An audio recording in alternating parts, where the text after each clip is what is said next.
जिनने 5 वर्ष पहले शरीर को त्याग किया था वो वहां पर खड़े थे और उनने मुझसे कहा कि बेटा तूने मुझे मुक्त कराया, मैं तेरा हमेशा रेडी रहूंगा और मैं तुझे आज वो बात बताता हूँ जो तुझे जीवन में हमेशा भूलने की लगेगी। क्या बताता हूँ? बोले जीवन में गुरु तो अनेकों आते हैं और चले जाते हैं, दीक्षा के गुरु अलग है, शिक्षा के गुरु अलग है।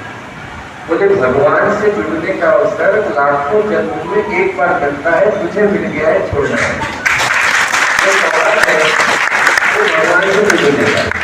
आज जब प्रकट प्रज्ञा सर्व श्रद्धा का नावरण हुआ तो वो यही याद दिलाने के लिए आया कि हम लोगों का न जाने कौन से जीवन का सौभाग्य था कि भगवान से हम लोग जुड़ पाए।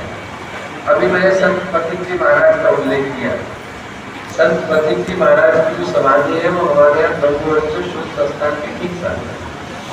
और संत पथिक जी जब वहां आकर के बैठते थे, जिस तरफ को भगवान सूर्य उदय होते हैं उधर की तरफ बैठ करके तपस्या नहीं करते थे, उल्टे बैठ करके करते थे। तो लोगों ने कहा कि साहब सभी लोग सूर्य के उगने की दिशा में बैठ करके बैठते बंद बोलते हैं, आप उल्टी दिशा में क्यों बोलते हैं? तो बोले इधर से सूरज उग रहे हैं, वहां पर भगवान बैठे हुए हैं। शांति को जो इशारा करके पूछते थे कि उधर भगवान बैठे, इतना लोगों का मानना। हम लोग सौभाग्यशाली, बड़े बड़े लोगों से बात करता हूँ। देवराज बाबा 1984 के कुंभ के समय में जब आए हरिद्वार में तो शांतिपुर से बहुत सारे लोग जाकर के बैठ गए और आप जैसे अनेक को पता है देवराज बाबा अचानक से बैठ के समाधि देते थे और वहीं से दीक्षा देते थे, बैठे हुए थे। कई लोग आकर के पंक्तियों में बैठ गए, कोई यहाँ बैठा कोई वहां बैठा। जब दीक्षा देने की बारी आई तो देवराज बाबा ने एक एक करके लोगों को उठाना शुरू करा, आप खड़े हो जाइए, आप खड़े हो जाइए, वो जो 11वीं पंक्ति में बैठे हैं आप खड़े हो जाइए। जितने शांतिवन के गायत्री परिवार के लोग थे हरेक को निकाल निकाल करके अलग खड़ा कर दिया। बोले आपकी दीक्षा नहीं। लोगों को लगा कि शायद हमसे कोई भूल हो गई, चूक हो गई। बोले हम लोग को क्यों नहीं दे रहे? बोले बेटा जिनको भगवान राम ने दीक्षा दी है उनको देवराज बाबा दीक्षा नहीं है। मैं कहूँगा कि आज का दिन स्मरण कराने के लिए आया, सौभाग्य का स्मरण कराने के लिए। पूज्य गुरुदेव से वंदनीय माता जी से जुड़ पाने का सौभाग्य आज उनका साक्षात अवतरण, उनकी साक्षात उपस्थिति इस पवित्र भूमि पर हुई। तो आज का दिन सिर्फ यही याद दिलाने के लिए आया कि न जाने हमारे कौन से जीवन का पुण्य था जो आज इस रूप में साकार होकर के आया है कि उनका आगमन, उनका अवतरण यहाँ काशीपुर की धरती पर हुआ।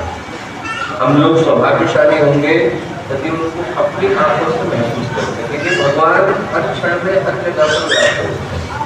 उनको अपनी उपस्थिति का प्रमाण देने की आवश्यकता नहीं होती, सिर्फ हमें हमारी दृष्टि को बेहतर करने की आवश्यकता है। यदि श्रद्धा की आंखें हो, विश्वास की आंखें हो, मन में ईश्वर के प्रति संकल्प का भाव हो, उनकी चरण करना, गुरुदेव के प्रति भक्ति हो, तो ऐसा संभव ही नहीं है कि उनकी उपस्थिति यहाँ पर हो हम लोग आज का दिन यही आप दिलाने के लिए आया।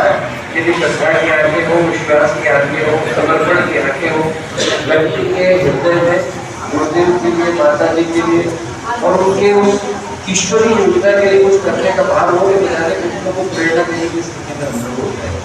पहला तो याद रखें उस सौभाग्य को जो पूज्य गुरुदेव से, वंदनीय माता जी से जुड़ पाने के नाते हमें मिला। दूसरा सौभाग्य आज के दिन घट रहा है, आज के दिन इस रूप में घट रहा है कि प्रखर प्रज्ञा का सर्व श्रद्धा का आगमन यहाँ होगा। उस आगमन का अर्थ क्या है? आगमन का अर्थ यह है ये जो ऐसी शक्ति, एक ऐसी सत्ता जिनने माता पिता की तरह से अपने बच्चों का ध्यान रखा। गुरु बनने वाले लोग बहुत होते हैं, तो माता पिता बनने की तो ज्यादा बड़ी योग्यता नहीं हो सकता है। हम लोग छोटे थे तो शांति कुंज में कार्यकर्ता रहते थे। अभी दुर्भाग्य से उनका 1-2 वर्ष पहले ही देहावसान हुआ, भास्कर सिन्हा जी। तो जब शुरू में आए, जमशेदपुर के रहने वाले थे, वहाँ पर फिजिक्स पढ़ाते थे। तो जब शांति में शुरू में आए तो उन्हें गुरुदेव से कहा कि गुरुदेव मैं कार्यकर्ता बनना चाहता हूँ। गुरुदेव ने कहा कि बेटा हमारे यहाँ तो कुछ है नहीं, वहाँ पर क्या करता?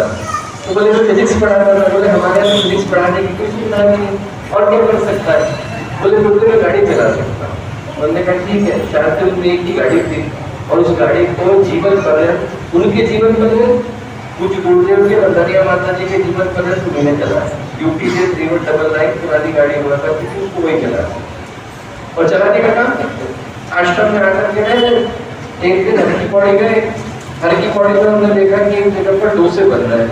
उनका बड़ा मन हुआ कि डोसे खा लें। अब जेब कटोरी तो जेब में पैसे नहीं, उनको बड़ा मन हुआ। उनको लगा कि देखो मैं आश्रम में आ गया, पहले अच्छा खासा जमशेदपुर में था तो पैसे में डोसे भी खा लेता, यहाँ पर तो खाने के लिए पैसे। बड़ा मन महसूस करके वापस शांति कुंज को लौट रहे। जैसे ही शांति कुंज के अंदर आए वैसे ही कृष्णा बाबा जी ने कहा कि भास्कर गाड़ी निकालो। गुरुदेव कह रहे हैं कि उनको कहीं जाना है। गाड़ी निकाल ली, आकर के गुरुदेव माता जी बैठ के कहाँ जाना है? ऋषिकेश में थे। ऋषिकेश पहुंचे, ऋषिकेश में कहाँ ले चलो? गुरुदेव मुनि की रहती ले चलो। मुनि की रहती में कहाँ ले चलो?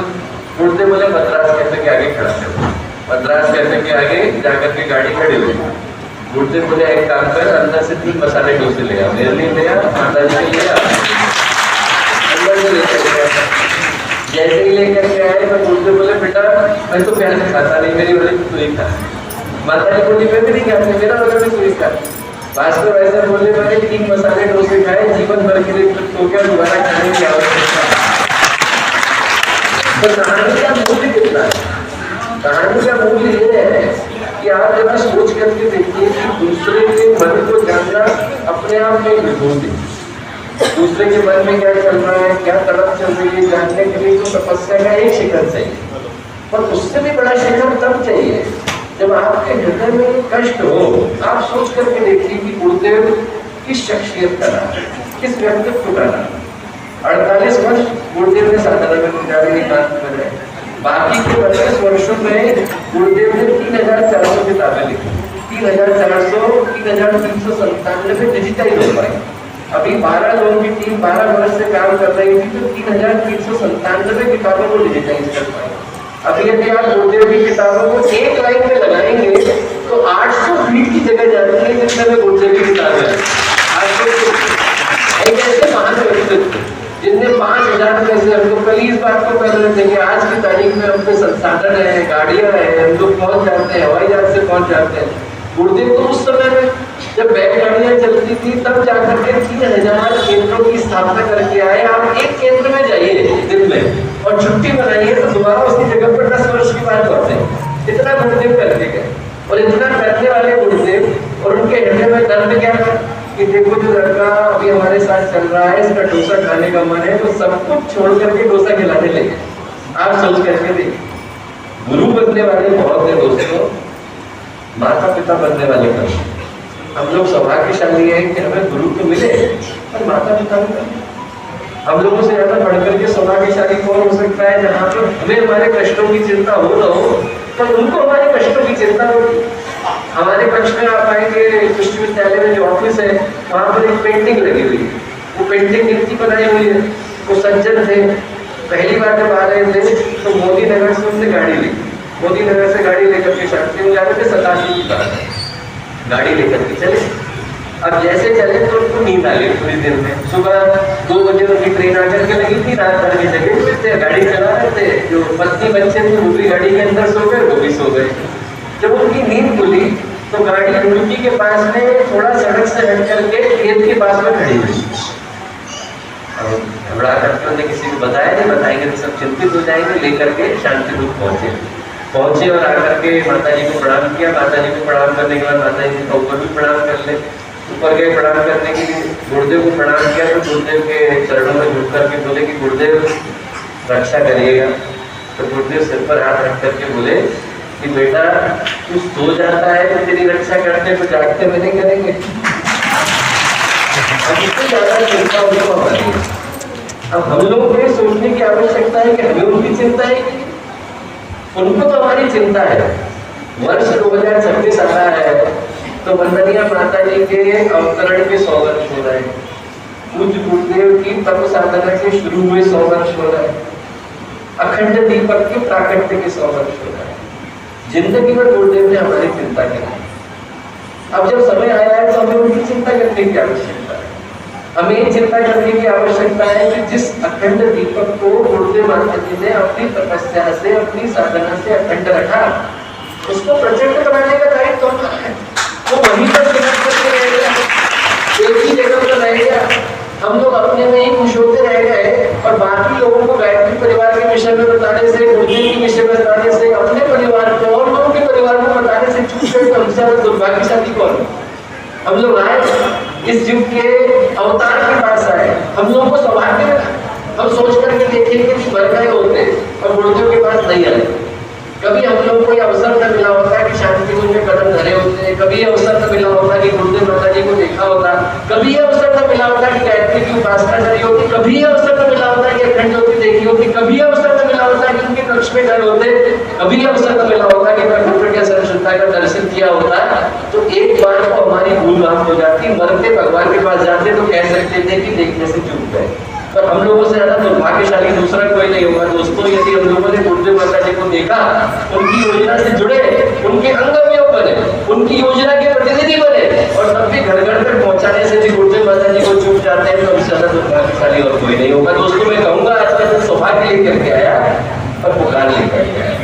आप लोगों के बीच में मैं यहाँ पर सिर्फ भावनाएं लेकर के नहीं आया, अपेक्षाएं लेकर के आया। भाई के भाई से अपेक्षा हो, अपेक्षा ये है कि हमें गुरुदेव माता जी के काम को पहुंचाने के लिए घर घर तक जाने की आवश्यकता है। समाज पीड़ित है, परिवार के घर में रहते, हमारे देखते देखते संस्कृति नष्ट हो गई।